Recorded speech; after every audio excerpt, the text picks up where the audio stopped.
সবচেয়ে বড় অপচয় সময়ের অপচয়। যে অপচয়ের ক্ষেত্রে আমাদের ধর্মে অত্যন্ত বাণিজ্য। আমার রাসূল বলেছে, তুমি যদি প্রবাহমান নদীর পাড়ে বসে থাকো তবুও পানি অপচয় করিও না। এবং বলছে যখন আমরা উজু করি 3 বার হাত ধোয়া সুন্নাহ, 1 বার ধোয়া ফরজ, 2 বার ধোয়া সুন্নাহ, 3 বার, যদি 4 বার ধো তাহলে তুমি গুনাহগার হইবা, কারণ তুমি পানি অপচয় করতেছো। সেই পানি যদি নদীর প্রবাহমান হয়, ঝর্ণা হয়, তাতে কিছু যায় আসে না। অর্থাৎ পৃথিবীর প্রত্যেকটা জিনিস সম্পদ, এবং এই সম্পদ অপচয়ের এখতিয়ার কারণে।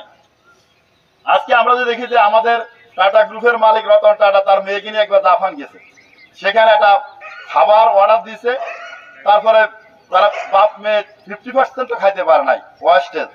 বিল আসছে, বিলের সাথে $50 পেনাল্টি। তো বলে যে পেনাল্টি কেন? $50। বলে যে এই যে খাদ্য, এই খাদ্য উৎপাদনে জাপানিদের ঘাম ধরেছে, জাপানি কৃষকের কষ্ট হয়েছে, আর তুমি টাকা আছে কি, তুমি অর্ডার দিছো, তুমি খাও নাই, তুমি নষ্ট করেছো, তুমি জাপানের ক্ষতি করেছো, এটা তোমার পেনাল্টি।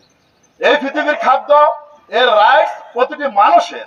আপনার টাকা আছে, আপনি অপচয় করতে পারেন। আজকে চাইনিজরা বলছে যে তুমি কোন রেস্তোরাঁতে খাবার অর্ডার দিছো, বাড়তিটা বাসা প্যাকেট করে নিবা।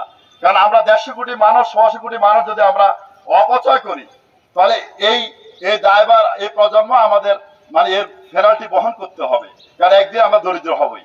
সুতরাং এখন দেখেন যে আমরা 18 কোটি মানুষ যদি 1 ঘন্টা খাওয়ার সময় নষ্ট করি, তাহলে আমাদের কত ঘন্টা সময় চলে যাচ্ছে? 18 কোটি ঘন্টা সময় চলে যাচ্ছে। তাহলে আজকে আমরা জাতি হিসাবে কেন পিছিয়ে আছি? আমাদের সমস্যাগুলো কোথায়? আমাদের যানজটে প্রচুর সময় যাচ্ছে, আমাদের আড্ডায় প্রচুর সময় যাচ্ছে। আজকে গড়ে একজন বাঙালি কতক্ষণ ইন্টারনেটে থাকে, একজন চাইনিজ কতক্ষণ থাকে, একজন জাপানিজ কতক্ষণ থাকে। আপনি আজকে ক্রিকেট খেলা কোথায় বেশি? আমেরিকা না, চায়নায় না। কারণ এটা যে টাইম যাচ্ছে, এই টাইম তো তারা দেওয়ার টাইম নেই তাদের। কারণ তারা জীবনের সবচেয়ে ভ্যালুয়েবল যে জিনিসটা, যে আপনার সময়, এটাকে তারা ভ্যালুয়েবল করতেছে। আমরা যখন উপজেলা চেয়ারম্যানের দায়িত্বে ছিলাম, ইউনো, এবং আমাদের একটা বার্ডে প্রশিক্ষণ হচ্ছিল, আমাকে শেষ করতে বলে শেষ করে দিই, যে প্রশিক্ষণ হচ্ছিল, তখন এখানে কুরিয়ার একজন প্রফেসর বক্তব্য দিচ্ছিলেন। তো তিনি 2 বছর থেকে বাংলাদেশে আছে, তিনি প্রায় আপনার 80% বাংলা বলতে পারে। তিনি ভাঙা ভাঙা কথা বলে যে 1963 সাল এবং 65 সাল, তখন তোমাদের দেশটার নাম ছিল পাকিস্তান। ইস্ট পাকিস্তান মানে তোমরা পার্ট অফ পাকিস্তান। তখন তোমরা ছিল দাতা, মানে আমরা 63-তে একবার ঘূর্ণিঝড়ে আক্রান্ত হয়ে ফ্লাডে, আবার 65-তে 2 বার তোমরা আমাদেরকে সাহায্য করছে। মানে তোমরা ছিল দাতা, আমরা ছিলাম গ্রহীতা, তোমাদের হাত ছিল উপরে, আমাদের ছিল নিচে। আর 50 বছরের ব্যবধানে আজকে তোমরা আমাদের চাকর হিসাবে আমাদের দেশে যাচ্ছ। তো বলে যে এই বিষয়টা আমাকে খুব প্রিয়া দিচ্ছে। আমি গবেষণা করে দেখলাম যে কেন এমনটা হলো, যে অর্থাৎ দাতারা আজকে চাকর হয়ে গেছে, আর গ্রহীতারা আজকে মনিব হয়ে গেছে। যে আমি সুনির্দিষ্ট 10টি কারণ খুঁজে পেয়েছি। এর মধ্যে প্রথম হচ্ছে টাইম কনসেশন। যে আমরা কোরিয়ানরা 3টা বললে 3টা, সিএম মানে 3টায়, নট 1 সেকেন্ড বেশি।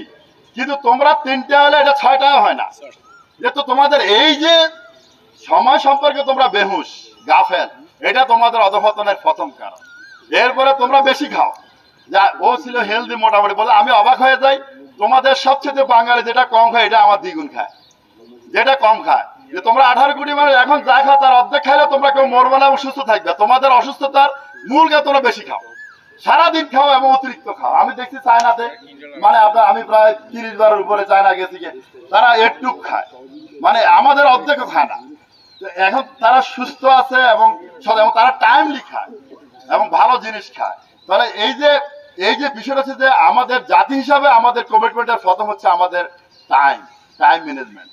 তো আজকে রানার্স গ্রুপে যারা মেম্বার, আমরা সময় সচেতন হব, আমরা সময়ের ব্যবহার করব, এবং আমরা প্রতিটি সেকেন্ডকে কাউন্টডাউনের আওতা নিয়ে আসবো।